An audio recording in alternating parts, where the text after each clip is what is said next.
नमस्कार। श्रीमद् वाल्मीकि रामायण अखंड पाठ के अंतर्गत सुंदरकांड के छठे सर्ग पर पहुंच गए हैं हम आज। और इस सर्ग में है हनुमान जी का रावण तथा अन्य राक्षसों के घरों में सीता की खोज करना। तो चलिए प्रारंभ करते हैं। सनिकामं विमानेषु विचरन् कामरूपधृक् विचचार कपिर्लङ्कां लाघवेन समन्वितः आससाद च लक्ष्मीवान् राक्षसेन्द्रनिवेशनं प्राकारेणार्कवर्णेन भास्वरेणाभिसंवृतं रक्षितं राक्षसैर्भीमैः सिंहैरिव महद्वनं समीक्षमाणो भवनं चकाशे कपिकुञ्जरः रूप्यकोपहितैश्चित्रैस्तोरणैर्हेमभूषणैः विचित्राभिश्च कक्ष्याभिर्द्वारैश्च रुचिरैर्वृतं गजास्थितैर्महामात्रैः शूरैश्च विगतश्रमैः उपस्थितं संहार्यैर्हयैः स्यन्दनयायिभिः सिंहव्याघ्रतनुत्राणैर्दान्तकाञ्चनराजतीः घोषवद्भिर्विचित्रैश्च सदा विचरितं रथैः। तो हनुमान जी ने रावण के अंतःपुर में सब ओर सीता माँ को ढूंढा, लेकिन वो उन्हें कहीं नहीं दिखाई दी। तो बड़े दुखी हो गए और फिर उसके बाद इच्छा अनुसार रूप धारण करने वाले कपिवर हनुमान जी बड़ी शीघ्रता के साथ लंका के 7 महले मकानों में यथेच्छ विचरण करने लगे। अत्यंत बल वैभव से संपन्न वे पवन कुमार राक्षस राज रावण के महल में पहुंचे, जो चारों ओर से सूर्य के समान चमचमाते हुए सुवर्णमय परकोटों से घिरा हुआ था। जैसे सिंह विशाल वन की रक्षा करते हैं, उसी प्रकार बहुत सारे भयानक राक्षस रावण के उस महल की रक्षा कर रहे थे। उस भवन का निरीक्षण करते हुए कपिकुंजर हनुमान जी मन ही मन हर्ष का अनुभव करने लगे। वह महल चांदी से मढ़े हुए चित्रों, सोने जड़े हुए दरवाज़ों और बड़ी अद्भुत ड्योढ़ियों तथा सुंदर द्वारों से युक्त था। हाथी पर चढ़े हुए महावत तथा श्रमहीन शूरवीर वहाँ उपस्थित थे, जिनके वेग को कोई रोक नहीं सकता था। ऐसे रथवाहक अश्व भी वहाँ शोभा पा रहे थे। सिंहों और बाघों के चमड़ों के बने हुए कवचों से वे रथ ढके हुए थे। उनमें हाथी दांत, सुवर्ण तथा चांदी की प्रतिमाएं रखी हुई थीं। उन रथों में लगी हुई छोटी छोटी घंटिकाओं की मधुर ध्वनि वहाँ होती रहती थी। ऐसे विचित्र रथ उस रावण भवन में सदा आ जा रहे थे। बहुरत्न समाकीर्णं परार्घ्यासन भूषितं महारथ समावापं महारथ महासनं दृश्यैश्च परमोदारैस्तैश्च मृगपक्षिभिः विविधैर्बहुसाहस्रैः परिपूर्णं समन्ततः विनीतैरन्तपालैश्च रक्षोभिश्च सुरक्षितं मुख्याभिश्च वरस्त्रीभिः परिपूर्णं समन्ततः मुदित प्रमदारत्नं राक्षसेन्द्रनिवेशनं वराभरण संघ्रादैः समुद्रस्वननिःस्वनम् तद्राजगुणसम्पन्नं मुख्यैश्च वरचन्दनैः महाजनसमाकीर्णं सिंहैरिव महद्वनम्। तो रावण का वो भवन अनेक प्रकार के रत्नों से व्याप्त था। बहुमूल्य आसन उसकी शोभा बढ़ाते थे। उसमें सब और बड़े बड़े रथों के ठहरने के स्थान बने थे और महारथी वीरों के लिए विशाल वास स्थान बनाए गए थे। दर्शनीय एवं परम सुंदर नाना प्रकार के सहस्रों पशु और पक्षी वहाँ सब ओर भरे हुए थे। सीमा की रक्षा करने वाले विनयशील राक्षस उस भवन की रक्षा करते थे। वह सब ओर से मुख्य मुख्य सुंदरियों से भरा रहता था। वहाँ की रत्न स्वरूपा युवती रमणियाँ सदा प्रसन्न रहा करती थीं। सुंदर आभूषणों की झनकारों से झंकृत राक्षस राज का वह महल समुद्र के कल कलनाद की भांति मुखरित रहता था। वह भवन राजोचित सामग्री से पूर्ण था, श्रेष्ठ एवं सुंदर चंदनों से चर्चित था तथा सिंहों से भरे हुए विशाल वन की भांति प्रधान प्रधान पुरुषों से परिपूर्ण था। भेरी मृदंगाभिरुतम शंख घोषा विनादितम नित्यार्चितम पर्वसुतम पूजितम राक्षसैः सदा समुद्रमिव गंभीरम समुद्रसमनिःस्वनं महात्मनो महद्वेश्म महारत्न परिच्छदं ददर्श स महाकपिः विराजमानं वपुषा गजाश्वरथसङ्कुलं लङ्काभरणमित्येव सोमन्यत महाकपिः चचार हनुमांस्तत्र रावणस्य समीपतः गृहात् गृहं राक्षसानाम् उद्यानानि च सर्वशः वीक्षमाणोऽप्यसन्त्रस्तः प्रासादांश्च चचार सः। तो वहाँ रावण के भवनों में भेरी मृदंग की ध्वनि सब ओर फैली हुई थी। शंख की ध्वनि गूंज रही थी। उसकी नित्य पूजा एवं सजावट होती थी। पर्वों के दिन वहाँ होम किया जाता था। राक्षस लोग सदा ही उस राजभवन की पूजा किया करते थे। वह समुद्र के समान गंभीर और उसी के समान कोलाहलपूर्ण भी था। महामना रावण का वह विशाल भवन महान रत्नमय अलंकारों से अलंकृत था। उसमें हाथी घोड़े और रथ भरे हुए थे तथा वह महान रत्नों से व्याप्त होने के कारण अपने स्वरूप से प्रकाशित हो रहा था।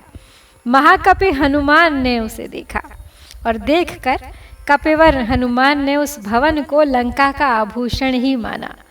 तदनंतर वे उस रावण भवन के आसपास ही विचरने लगे और इस प्रकार वे एक घर से दूसरे घर में जाकर राक्षसों के बगीचों के सभी स्थानों को देखते हुए बिना किसी भय के अट्टालिकाओं पर विचरण करने लगे।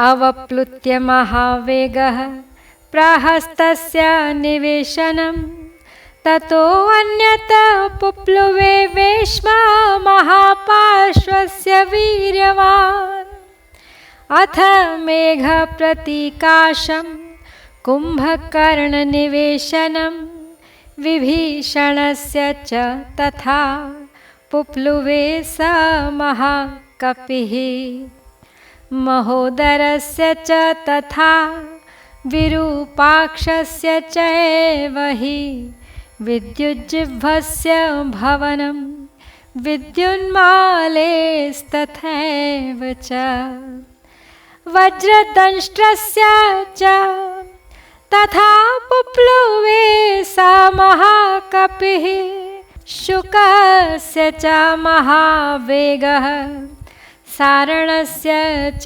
धीमतः तथा चेन्द्रजितो वेश्म जगाम हरियूथपः जम्बुमालेः सुमालेश्च जगाम हरिसत्तमः। तो फिर महान वेगशाली और पराक्रमी वीर हनुमान वहाँ से कूदकर हस्त के घर में उतर गए और फिर वहाँ से उछले और महापार्श्व के महल में पहुँच गए। तदनंतर वे महाकपि हनुमान मेघ के समान प्रतीत होने वाले कुंभकर्ण के भवन में और वहाँ से विभीषण के महल में कूद गए। इसी तरह क्रमशः ये महोदर विरूपाक्ष, विद्युज्जिह्वा और विद्युन्माली के घर में गए बारी बारी। इसके बाद महान वेगशाली महाकपि हनुमान ने फिर से छलांग मारी और वे वज्रदंष्ट्र, शुक तथा बुद्धिमान सारण के घरों में जा पहुँचे। और इसके बाद तो वे वानर यूथपति कपिश्रेष्ठ इंद्रजीत के घर में घुस गए मेघनाद, और वहाँ से जम्बुमाली तथा सुमाली के घर में पहुँच गए। रश्मिकेतोश्च भवनं सूर्यशत्रोस्तथैव च वज्रकायस्य च तथा पुप्लुवे स महाकपिः धूम्राक्षस्याथ सम्पातेर्भवनं मारुतात्मजः विद्युद्रूपस्य भीमस्य घनस्य वेघनस्य च शुकनाभस्य चक्रस्य शठस्य कपटस्य च ह्रस्वकर्णस्य श्रस्य लोमशस्य च रक्षसः युद्धोन्मत्तस्य मत्तस्य ध्वजग्रीवस्य सादिनः विद्युज्जिह्वा द्विजिह्वानां तथा हस्ते मुखस्य च करालस्य पिशाचस्य शोणिताक्षस्य चैव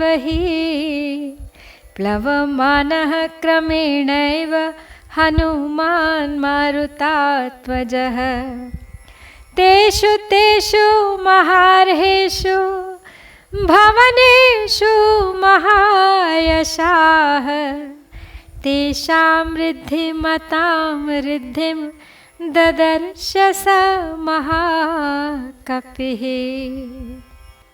तो हनुमान एक महल से दूसरे महल पहुंच रहे हैं। तो अब वो उछलते कूदते हुए रश्मिकेतु, सूर्य शत्रु और वज्रकाय के महलों में जा पहुँचे हैं। ये सब देखिए राक्षसों के नाम हैं, कुछ रावण के पुत्र हैं, कोई रावण के भाई हैं और अन्य वीर राक्षस हैं लंका के। तो फिर क्रमशः वे कपिवर, पवन कुमार, धूम्राक्ष, संपाति, विद्युत रूप, भीम, घन, विघन, शुकनाभ, चक्र, शठ, कपट, ह्रस्वकर्ण, दंष्ट्र, लोमश, युद्धोन्मत्त, मत्त, ध्वज ग्रीव, विद्युज्जिह्वा, द्विजिह्वा, हस्तिमुख, कराल, पिशाच और शोणिताक्ष आदि के महलों में गए। तो इस प्रकार क्रमशः कूदते फांदते हुए महायशस्वी पवन पुत्र हनुमान उन बहुमूल्य भवनों में पधारे जहाँ वो सब समृद्धिशाली राक्षस रहा करते थे।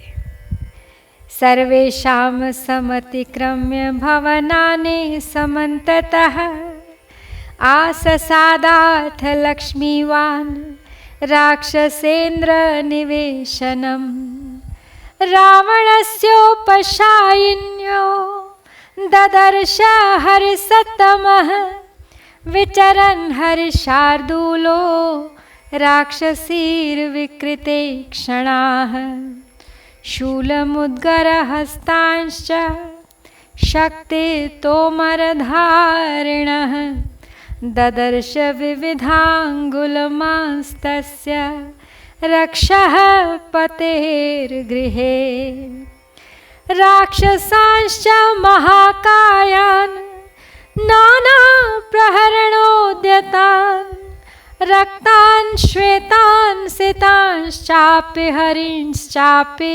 महाजवान् कुलीनान् रूपसम्पन्नान् गजान् परगजारुजान् शिक्षितान् गज शिक्षायां मैरावत समान युधि निहत्रिन् परसैन्यानां गृहे तस्मिन् ददर्श सः क्षरतश्च यथा मेघान् स्रवतश्च यथा गिरीन् मेघस्तनितनिर्घोषान् दुर्धर्षान् समरे परैः सहस्रं वाहिनीस्तत्र जाम्बूनदपरिष्कृताः हेमजालैर्विच्छिन्नास्तरुणादित्यसन्निभाः ददर्श राक्षसेन्द्रस्य रावणस्य निवेशने। तो अब हनुमान जी उन सब बल वैभव से संपन्न भवनों को लांघ कर पुनः राक्षस राज रावण के महल पर आ गए। वहाँ विचरते हुए उन वानर शिरोमणि कपिश्रेष्ठ ने रावण के निकट सोने वाली उसके पलंग की रक्षा करने वाली राक्षसियों को देखा, जिनकी आंखें बड़ी विकराल थीं। साथ ही उन्होंने उस राक्षस राज के भवन में राक्षसियों के बहुत से अन्य समुदाय देखे, जिनके हाथों में शूल, मुद्गर, शक्ति और तोमर आदि अस्त्र शस्त्र विद्यमान थे। उनके सिवा वहाँ बहुत से विशालकाय राक्षस भी दिखाई दिए, जो नाना प्रकार के हथियारों से लैस थे। इतना ही नहीं, वहाँ लाल और सफ़ेद रंग के बहुत से अत्यंत वेगशाली घोड़े भी बंधे हुए थे।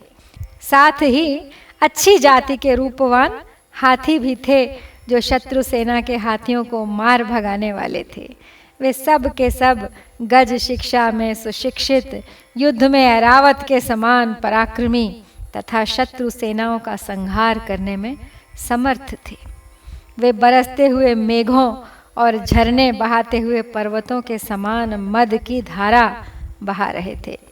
उनकी गर्जना मेघ गर्जना के समान जान पड़ती थी। वे समरांगण में शत्रुओं के लिए दुर्जय थे।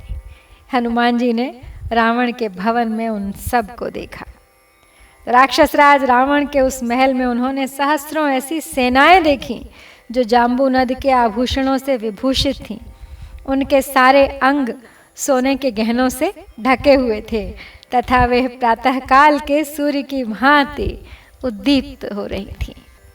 शिबिका विविधाकाराः स कपिर्मारुतात्मजः लता गृहाणि चित्राणि चित्रशाला गृहाणि च क्रीडा गृहाणि चान्यानि दारुपर्वतकानि च कामस्य गृहकं रम्यं दिवागृहकमेव च ददर्श राक्षसेन्द्रस्य रावणस्य निवेशने सा मन्दरसमप्रख्यं मयूरस्थानसङ्कुलं ध्वजयष्टिभिराकीर्णं ददर्श भवनोत्तमम् अनन्तरत्ननिचयं निधिजालं समन्ततः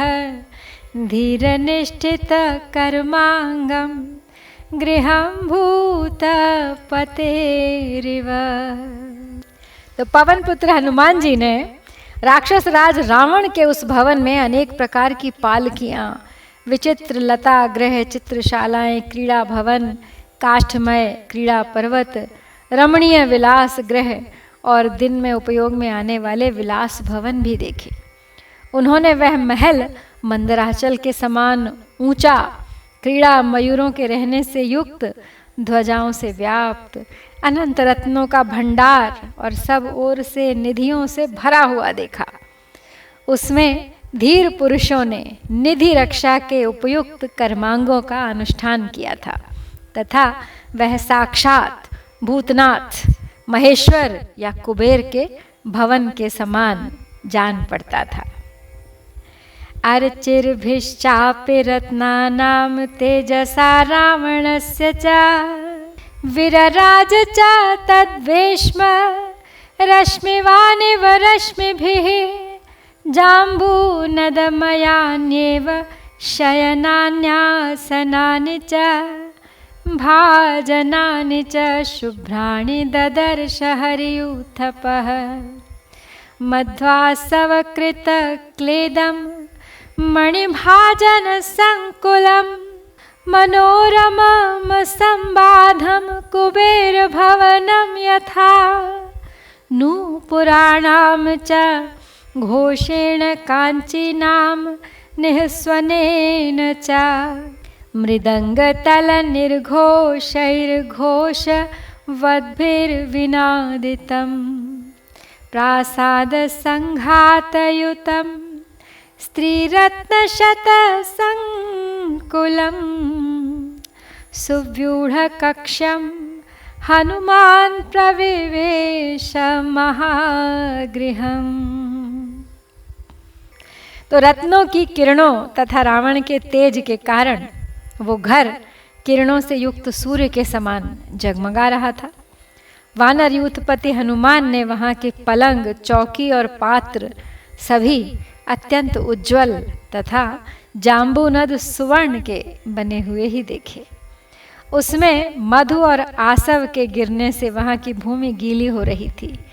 मणिमय पात्रों से भरा हुआ वह सुविस्तृत महल कुबेर भवन के समान मनोरम जान पड़ता था। नूपुरों की झनकार, करधनियों की खनखनाहट, मृदंगों और तालियों की मधुर ध्वनि तथा अन्य गंभीर घोष करने वाले वाद्यों से वह भवन मुखरित हो रहा था। उसमें सैकड़ों अट्टालिकाएं थीं, सैकड़ों रमणीय रत्नों से वह व्याप्त था। उसकी ड्योढ़ियाँ बहुत बड़ी बड़ी थीं। ऐसे विशाल भवन में हनुमान जी ने प्रवेश किया। तो हनुमान जी द्वारा रावण भवन में प्रवेश के साथ ही हम श्री वाल्मीकि निर्मित आर्ष रामायण आदि काव्य के सुंदरकांड में ये छठा सर्ग पूरा करते हैं। इत्यार्षे श्रीमद् रामायणे वाल्मीकिये आदिकाव्ये सुंदरकांडे षष्ठः सर्गः। ओम श्री सीतारामचंद्राभ्यां नमः।